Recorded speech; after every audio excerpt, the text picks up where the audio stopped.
বন্ধুরা, আপনাদেরকে অসংখ্য প্রীতি এবং শুভেচ্ছা জানিয়ে আজকের হেলথ কেয়ার এপিসোড আরম্ভ করছি।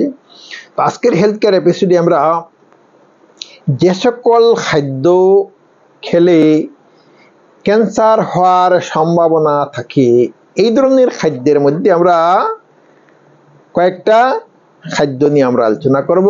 তো বন্ধুরা, আজকের টপিকটা হচ্ছে foods that may increase your risk of cancer।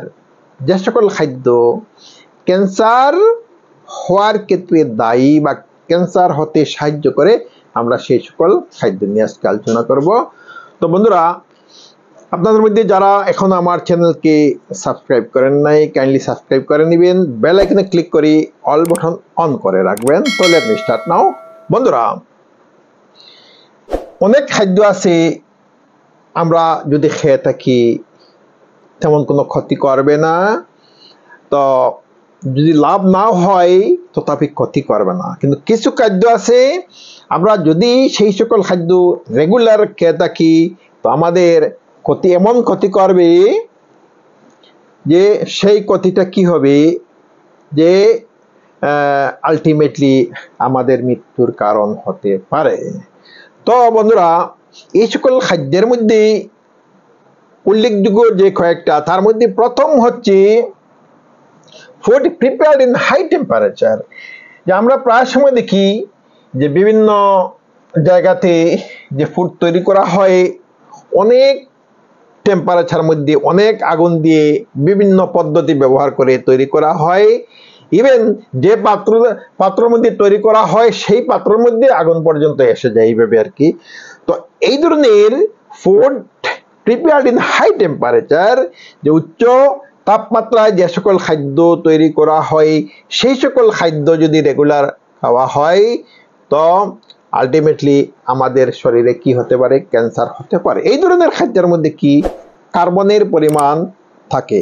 তো আমাদের শরীরে যদি আমরা রেগুলার যদি কার্বন যদি আমরা সেবন করতে থাকি তো ultimately it will create the germ of cancer in our body. তো এই জিনিসটা আমাদের শরীরের মধ্যে কি করবে, ক্যান্সারের জার্ম তৈরি করবে। তো বন্ধুরা, এই ধরনের খাদ্য যদি খেয়ে থাকেন তো সতর্ক হবেন।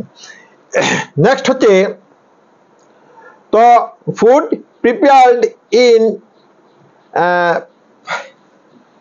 ম্যাক্সিমাম ওয়েল, এনাফ ওয়েল, যে প্রচুর তেলের মধ্যে যে সকল বস্তু ফ্রাই করে খাওয়া হয় সেই ধরনের খাদ্য যদি রেগুলার খাওয়া হয় তখন কি হতে পারে, তো ক্যান্সার হতে পারে।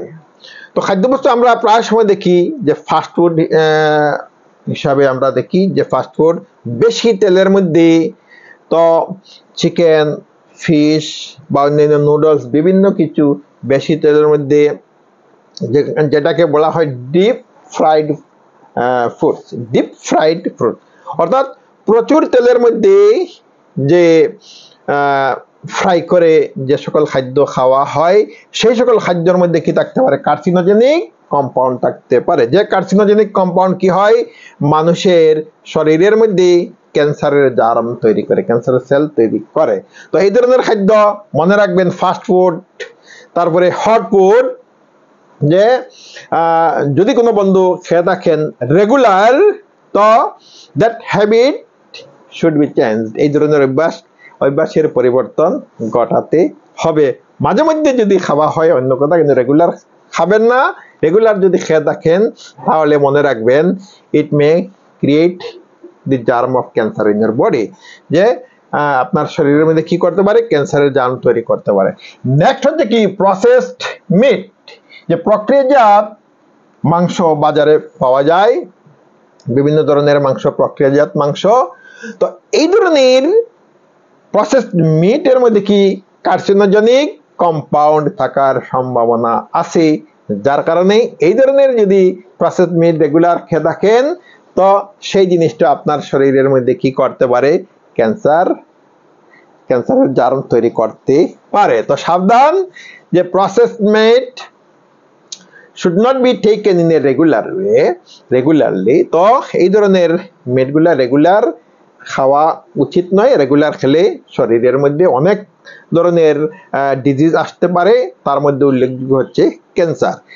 নেক্সট তো অ্যালকোহল। তো অ্যালকোহল এজ পার দি রিসার্চ দেখা গেছে কি যারা দীর্ঘদিন ধরে অ্যালকোহল সেবন করে আসছে তাদের মধ্যে কি বিভিন্ন ধরনের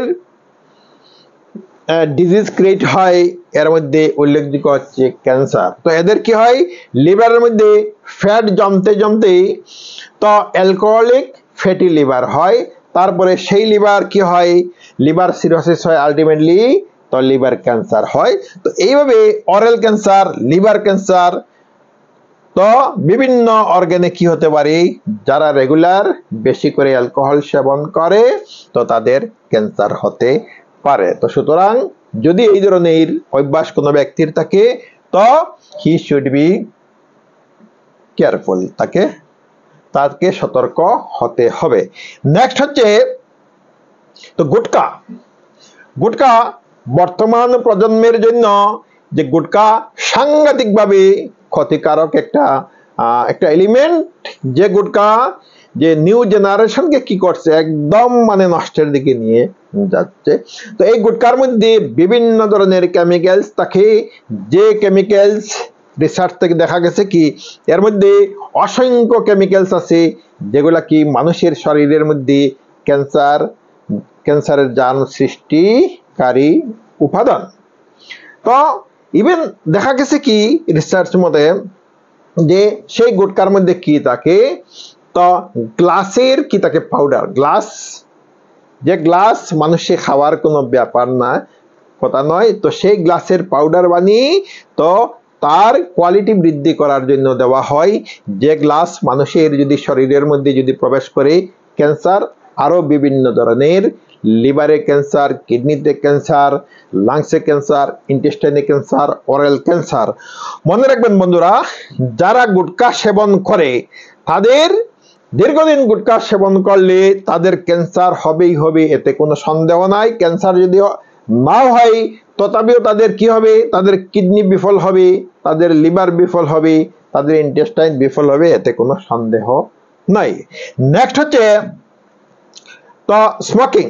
সিগারেট বা অন্যান্য যে ধরনের স্মোকিং এলিমেন্ট আছে, সেই স্মোকিং এর মধ্যে কি আছে, সিগারেট বা অন্যান্য যেগুলা স্মোকিং এর ব্যাপার আছে, তো এগুলোর মধ্যে কি থাকে, তো নিকোটিন কম্পাউন্ড থাকে, নিকোটিন আরো অন্যান্য কেমিক্যালস থাকে যেগুলা মানুষের শরীরের মধ্যে কি করতে পারে, ক্যান্সার সৃষ্টি করতে পারে, ক্যান্সারের জার্ম সৃষ্টি করতে পারে। তো মেয়েরা যদি সেবন করে ব্রেস্ট ক্যান্সার হতে পারে, ওরাল ক্যান্সার হতে পারে, তো বিভিন্ন অর্গানিক ক্যান্সার হতে পারে। তো এই জন্য যদি কোনো ব্যক্তি রেগুলার যদি সিগারেট বা ধূমপান করে থাকেন তো তাকে সতর্ক হতে হবে, otherwise he will certainly be affected by the germ of cancer, অন্যথায় ক্যান্সারের জার্ম তাকে আক্রমণ করবে।